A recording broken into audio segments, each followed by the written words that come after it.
Yahoo! Hello, hello, hello mga masters and mga ka-G!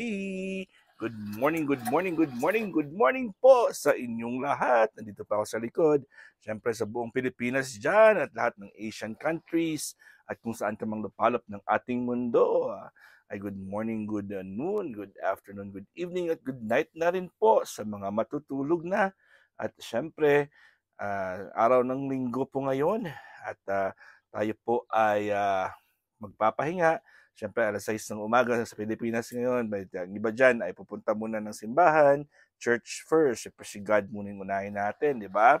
At mamaya po ay meron tayong premier promotion na naman sa Team Corona. Ikaw 165th na premier promotion natin. At yan po ay meron tayong tatlong batches. So, yung pinakauna nating host ay walang iba kundi ating Madam Grace Vlog. At meron siyang 1 o'clock to 3 o'clock in the afternoon.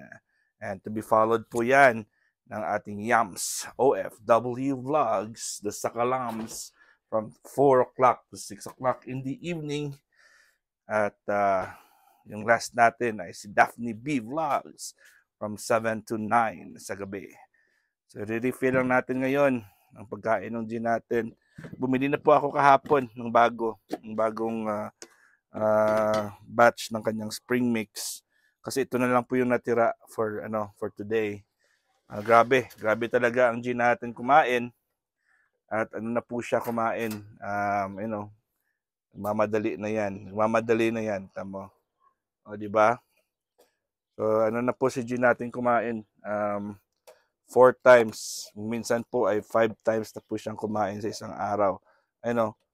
Ayan, kita mo? Kinakagat-kagat niya na po yung kanyang lalagyanan ng kanyang guaranteed freshness. Ayan talaga ang gin natin. Super, super gutom palagi. Lalagyan natin si Gina yan ng kanyang kiwi. Lalagyan natin ng kiwi si G. Kasi ubos na po yung kanyang watermelon. Hindi po tayo nakabili ng bagong watermelon. So, mag-kiwi si G ngayon. Kasi marami pa tayong kiwi na natira. So, ayan po. Patuloy lang po si G sa kanyang paglafang.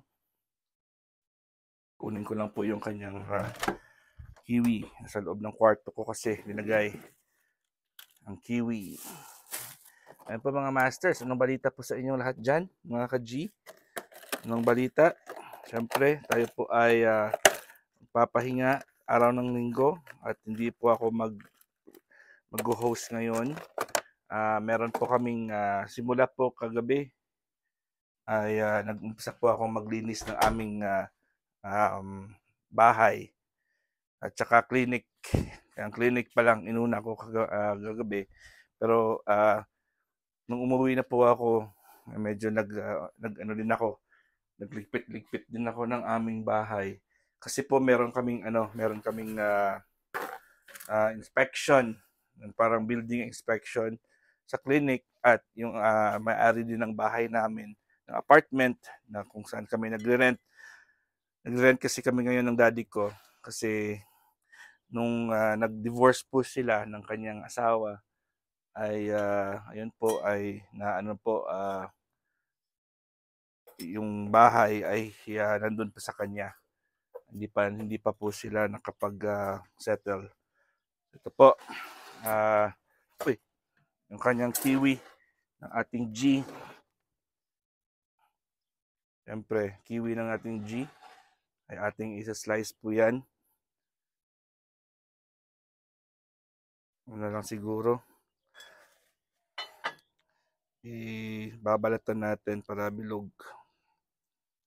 O diba mga masters? Hindi ko lang papakita sa inyo yung kanyang pagbabalat na ako ng kiwi. O diba?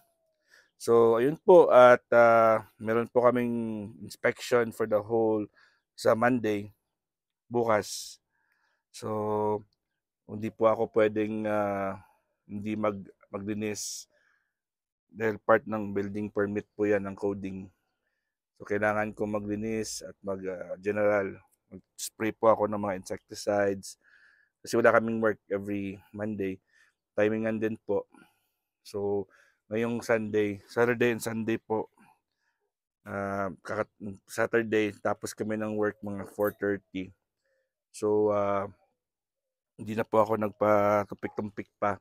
Ako po ay naglinis agad ng aming bahay, ng aming clinic. And then, natapos po ako mga around 10 ng gabi, ng Sabado. Siyempre, Linggo, ay ako po ay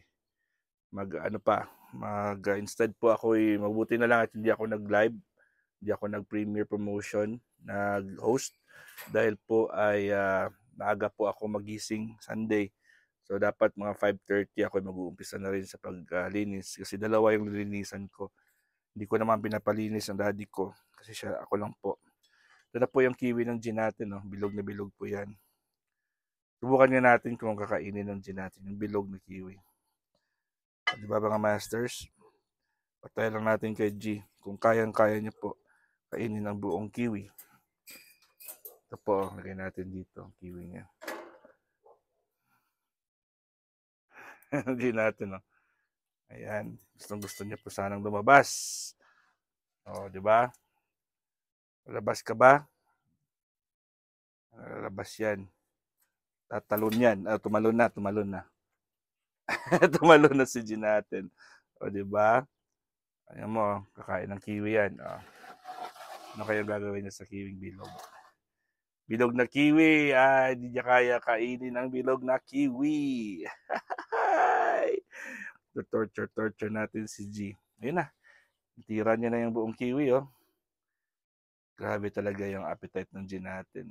Kiwi is a very, very good source of potassium and, of course, ng vitamin C. Dito pa ako sa likod ng G natin. And so, very happy ang G natin. Pero ano yan, ano po yan, medyo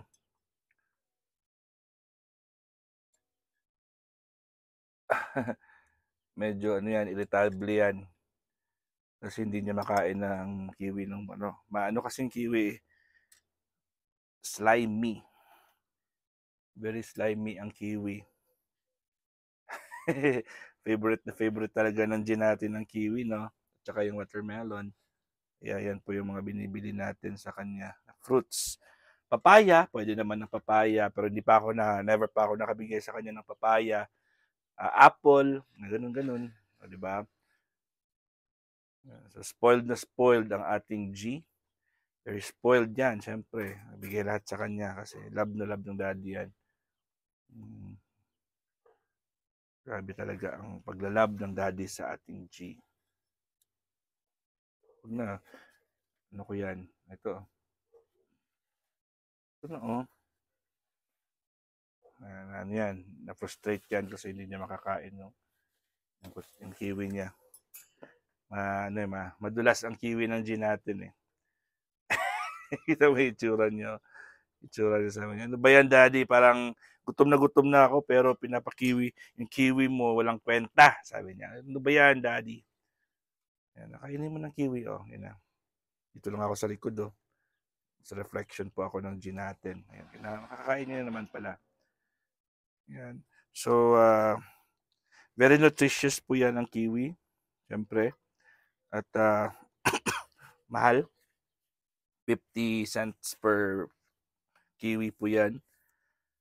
Yung presyo. Kasi 12, 12, 1 dozen po ang isang box. Ang bili ko. Sorry, At sa isang box ay $5.99. So, ibig sabihin, less than, ano lang siguro, mga 49 cents. Let's say 48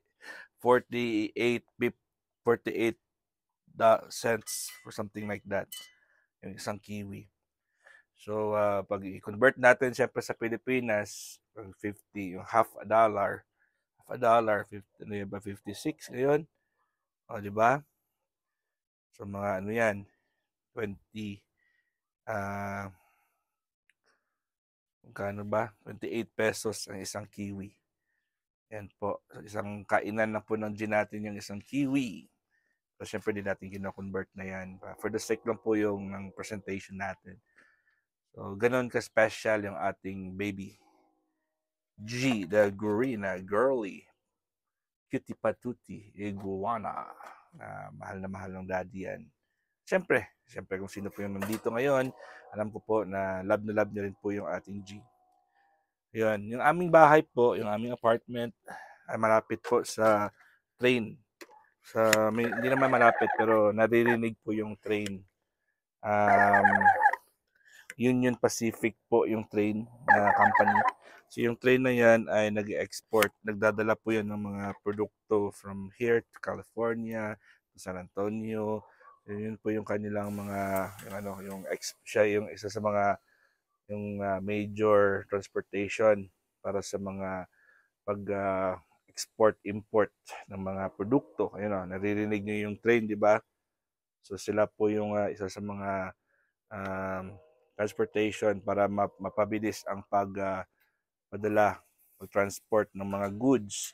Kasi dito sa El Paso po ay tawag ng El Paso, ang meaning ng El Paso is the passage, pass, parang daanan.